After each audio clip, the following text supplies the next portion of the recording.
દસરોજના દિવસે આપણે સમગ્ર સત્સંગ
જેમાં 33 પુરુષ હરિભક્તોનો સમાવેશ થાય છે. આ બધા મંડળોની અંદર બાપા ઘણા બધા હરિભક્તો ચંપલ વગર પણ પધારેલા છે, ખુલ્લા પગે પદયાત્રા કરીને.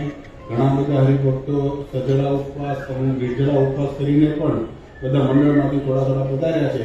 એ બધી વિશેષ વિગત અત્યારે આપણે નહીં આવરીએ, પણ સંખ્યા આપણે કહી અને મંડળનું નામ બોલીએ એટલે તરત મંડળમાં હરિભક્તો બધા ઉભા થશે. 9 કિલોમીટરની પદયાત્રા કરીને શાંતાદીપ મંડળના હરિભક્તો પધાર્યા છે. મજગા અને ભાખેલા મંડળ 7 કિલોમીટરની પદયાત્રા કરીને કુલ 40 હરિભક્તો પધાર્યા છે, જેમાં 27 પુરુષ હરિભક્તો. આપણા મજગા મંડળના હરિભક્તોને આપ દર્શન દઈ અને આવ્યા છો. મંદિરની પ્રદર્શનીના ભાગમાં બધા બેઠા છે, એટલે ત્યાં બધા બેઠેલા છે. તારદેવ મારવાડી મંડળ જે હરિભક્તોનું ચાલે છે, એમાં 5 હરિભક્તો 7 કિલોમીટરની પદયાત્રા કરીને પધારેલા હરિભક્તો, પુરુષ હરિભક્તો 85, કુલ મળીને 121 હરિભક્તો 11 કિલોમીટરની પદયાત્રા કરીને પધારેલા છે, જેમાં 65 વર્ષથી વધુ ઉંમરવાળા 7 હરિભક્તોનો પણ સમાવેશ થાય છે. 5500 કરતાં વધારે માળા કરતા આ બધા હરિભક્તો પદયાત્રા કરીને પધારેલા છે.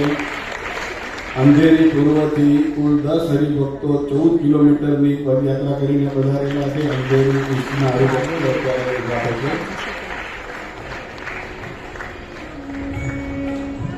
કાંદીવલી પૂર્વથી 24 કિલોમીટરની પદયાત્રા કરી કુલ 52 હરિભક્તો પદયાત્રા કરીને પધારેલા છે.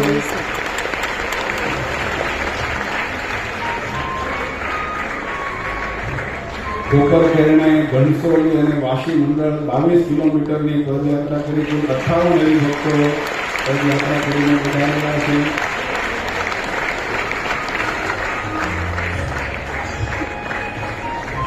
ખારઘરથી 22 કિલોમીટરની પદયાત્રા કરીને 23 હરિભક્તો પધારેલા છે. નેરુલથી 11 યુવકો અત્યારે પદયાત્રા કરીને પધારેલા છે. ખૂબ સારો અભ્યાસ બધા આયોજન કરે છે.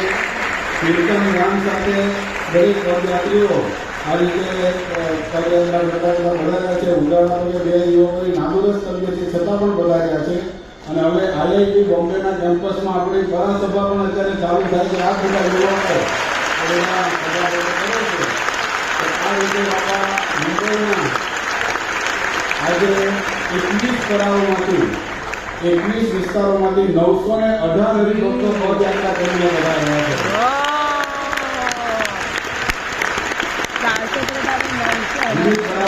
પદયાત્રા કરી અને સવારે 4:15 વાગ્યાના બધા હરિભક્તો આ હોલની અંદર બાપાના દર્શન કરવા માટે બધા બેઠા છે. બધા જ પદયાત્રીઓ એક સાથે હાથ ઊંચા કરી અને સ્વામી બાપાના દર્શન આપણે કરીશું. અમે બી કરશું. બધા પદયાત્રીઓ બાપા અમે બી આવ્યા હતા. નીચે યોગી મંડપમાં પણ બેઠા છે. ઘણા બધા પદયાત્રીઓ અત્યારે મંદિરના ઘુમ્મટની અંદર પણ રહીને અત્યારે દર્શન કરે છે.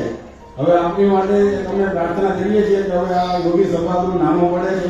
હા બાપા. યોગી બાબાએ કહેલું કે મુંબઈની અંદર 50,000 હરિભક્તો રવિ સભામાં આવશે. તો હવે અમે તો બધા સત્સંગ વધારવા માટે પ્રયત્ન કરીએ છીએ, પણ આપ હવે એવી કૃપા કરો કે સભા કરવાનું સુખ આવે એવો સભાઓ મુંબઈના હરિભક્તો માટે વિશેષ થઈ જાય એવી આપના ચરણોમાં પ્રાર્થના. અત્યારે જે હરિભક્તો આજના દિવસે યજમાન પદે રસોઈ તથા પૂજા પ્રસાદની સેવા કરેલી છે તે સર્વે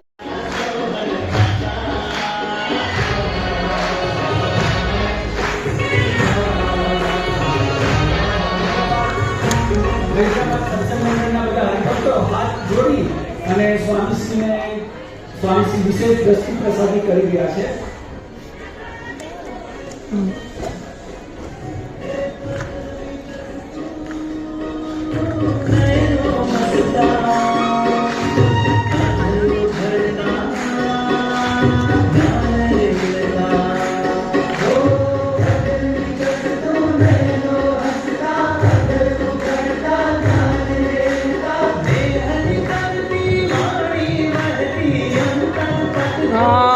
બાપા.